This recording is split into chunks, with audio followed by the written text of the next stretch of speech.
respect. Respect is just a needs to be handed down because, like we all growing up, we had respect for our elders, mom, dad. Now they just no respect in the classroom and and just out at the supermarket, you hear 7-year-old cursing, and so just having respect for adults is what I think should be passed down from my generation to the next generation. It's much needed. Definitely, I'm going to piggyback off Mr. Rivera. I have like a 3-4 tier. Respect, definitely. These kids, we have to have them to be respectful. They have to be teachable. They have to be teachable. They have to be serious about their education early.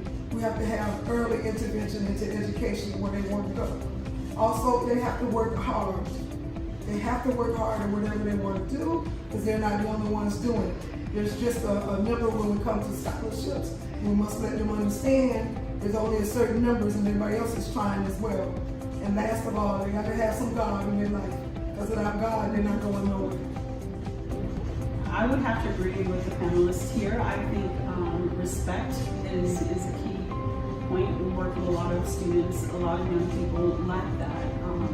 However, I also think that we need to go back to the basics. I think that we need to instill in our students that they need to read. They need to read. They need to learn how to do basic math. They need to be able to do some of the basic living skills. They need to learn the basic living skills so that they can be independent and self-sufficient. One thing that I have come across in a short period of time is that some students are excited to live on their own in the collegiate environment. However, they're not necessarily prepared and equipped to take care of themselves. So, we must know our kids. We must know what they need, and we must be very, very deliberate when it comes down to their education. They say to learn that is between the age of 10 and 11. So we teach our kids between the age of 10 and 11 that basic general respect, knowledge, respect, it goes a long way. But I think that's really big with this generation growing up. They don't understand how to open the door for a young lady or how to, talk to a female, so that's one of our big things with momentum, what we're trying to do.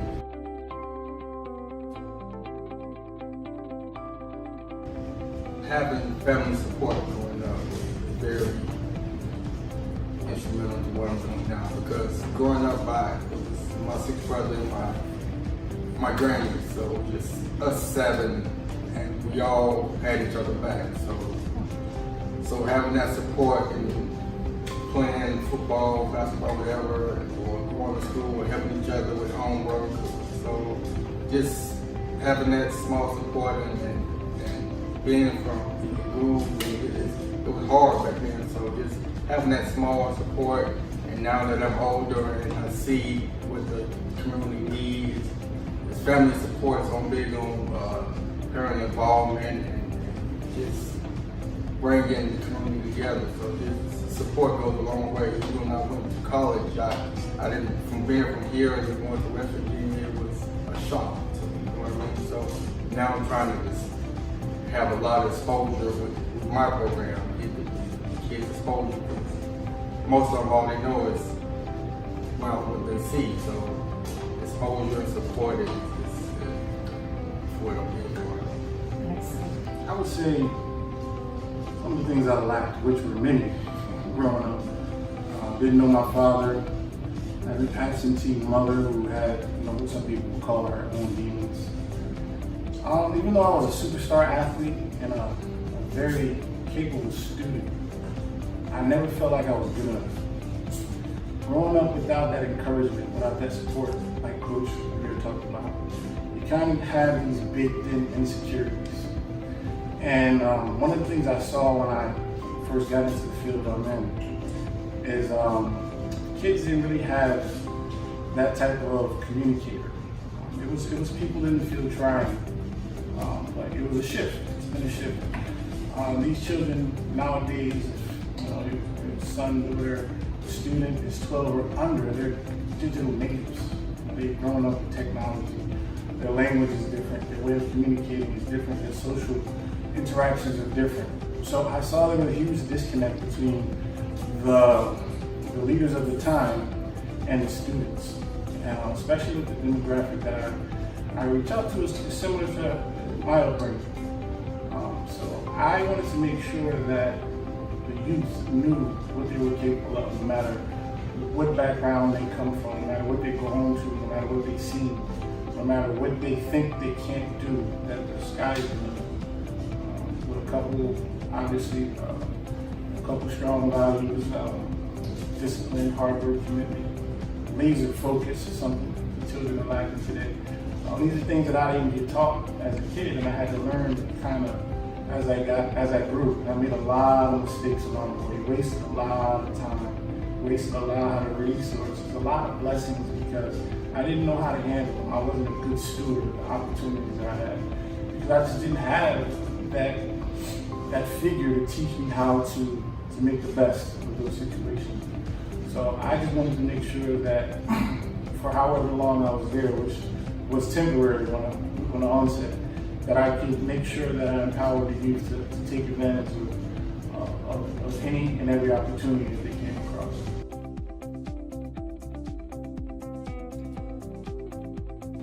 My interest was sparked with being a student athlete myself. When I was in high school, I participated in basketball, softball, volleyball, and track. So it kept me busy and it kept me out of trouble. So, and back in the days, the Miami Heat actually tried to come with a female basketball team, the Miami SOW, and I participated in that. I actually entered a competition, and my class won a free competition to a Miami SOW game, and they came with the slogan, which was Shiro. And Shiro, I never parted from it. I've always used it. And what we would do is I started a program with the National Girls and Women in Sports Association, and we would go around and try to get the younger generation of girls interested in sports. And we wanted to start early. We would start at the middle school level, where we brought semi-professional or college level females back, and we took the whole day and we spent the whole day with the entire school of girls. And that program would always turn up 200 and 300 girls. So once doing that at Perry Middle, I actually did that program in 1990, and I've been doing it ever since. And I just feel like we have to keep our kids busy and keep them with something to do, and it curtails a lot. And I'm a true believer that athletics is probably one of the best dropout prevention programs in a high school. So if you have a sound athletic program, our kids usually do well. First off, I have a passion that dealing with students, dealing with educating our youth, bringing them to the forefront of technology, bringing them to the forefront of what it takes to be a global citizen, opening their eyes to see what their future might bring. I like challenging them to be critical thinkers. That is one of the best parts of my job. Teach a student to become a critical thinker about everything. Daily choices, future careers, goals. You bring them to a point where they rely on themselves and they do more research, they ask more questions, they search for the truth so that they can identify what's a good fit for them. I could tell every student I meet that they should major in a particular major, or they should study a particular program, or they should work in a particular field and take a particular job. But if I teach a student to think critically and teach them how to research those particular jobs and or those particular areas, they will uncover more information than I can actually share with them, and they will research areas that spark their interest as well. So my passion is, again, opening up layers for the students to actually expose themselves to other areas and just having a straight and narrow path. What sparked my commitment to the area was not only did I see that the kids responded well to me, but I saw that they needed somebody that that they felt understood them. You know, with the shift in, you know, their life, their social interactions, all of the things I stated earlier, they really don't know how to communicate with their authorities, with their teachers, with their administrators, sometimes with their parents. Like I spoke about earlier, these kids are digitally native, and parents they don't have the time nor the desire to understand what the kids are into nowadays. So I saw that they responded well to my approach, and I saw that it wasn't many people in our circle, at least, I can't speak for every other institution, that had the same impact. So instead of just making it a temporary stop, I searched my heart, and I looked at it as an opportunity for me to give back and make sure some of the times I wasted, the opportunities I wasted didn't happen with some of the kids that, you know, were within my reach. And that reach turned from a science classroom in high school now to the entire school of 265 students. And I think we're doing some good work over there. I want my legacy in my career life to obtain basically me being the adaptive helping hand. I am really into interacting with different individuals. My major right now is hospitality management because I want to go into a field where I have to interact with people from different backgrounds, where I have to be able to fix a situation that might have occurred an hour ago in 10 minutes because I like the pressure and also the challenge. So overall, I'd like to be the adaptive helping hand as my legacy. And in the words of Charles Dickinson, no one exists in this world that lightens the burden of another. So I would like to be the one who lightens the load. I would like for my legacy to entail that I was 110% committed, 110% passionate about influencing 4 and 5-year-olds. I always say to my students from ages 4 to ages 12 that although I did not give birth to you, I am your mother figure. I want to help you grow and succeed and just be great in life, not just in the place you are now. I want them to understand that no matter what they're going through, especially because dealing with the summer camp, being camp director, there are a bundle of emotions. And I want them to understand that and know that I am here for them, that I am here for them to listen and to actually hear what they're telling me. I had a student the other day. I'm always multitasking, no matter what I'm doing. And I was just moving around. And he said to me, Ms. Shamir, I don't feel like you're listening to me. So I said to the student, I'm always listening to you. I'm always here for you. So just, I want them to know that I am the person of any teacher, of any person in this building. I will be here for you. The 3 people who were most influential in my life personally were my grandmother, Maddie Mae Miller, my father, Clarence Roosevelt Ashman, and my mother, Florine Ashman. Starting with my grandmother, she was the person who instilled in me tradition. When you get up in the morning, you say good morning. When you always please and thank you. Always being respectful to your adult figures, your adult authoritative figureheads, be it in church, be it in the home. With regards to my father, he was the person that instilled in me hard work and sticking with whatever task you're given, no matter how menial or how large the task was, staying committed with it. My father was large on education.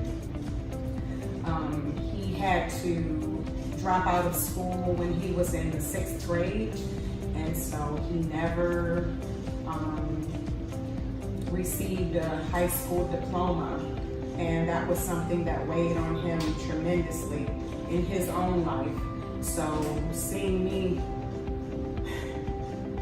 going through high school and especially college was instrumental. It was such a proud moment for him and for me. With regards to my mother, she was the person who instilled in me just love and caring. My mother was an extremely loving mother. No matter what, I knew I was loved by her. Even up until the day she passed, my job was to take care of her. I moved her from Detroit to Miami, and she was stubborn about moving, but I understood because she was from the South. She saw a lot of segregation, a lot of discrimination, a lot of racism. So at that moment I didn't understand, but once we talked, I understood why she didn't want to move to Florida. But I wanted her next to me because I wanted to be the person who took care of her through her the rest of her days. And I was honored and privileged to do that. And so those were the people who influenced me.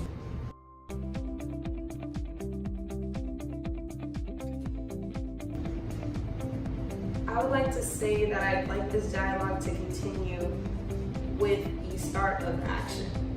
My generation, as it has been stated earlier, we are kind of lacking in our laser focus because we are presented with information at very fast rates and in very short durations. So I would say action in the improvement and adaptation of how information such as that has been talked about today, such as traditions such as respect and other implementations can be forthcoming to those of my generation. For example, the implementation of an app or a pop-up event that is also entertaining and informative so that my generation, being the power as our brain takes in information differently, is able to process that and see how it is in the end beneficial for us and how it is capable for us to learn something that we probably might not have known for a very long time, that it is okay to learn late, and that as long as we start, anything is possible.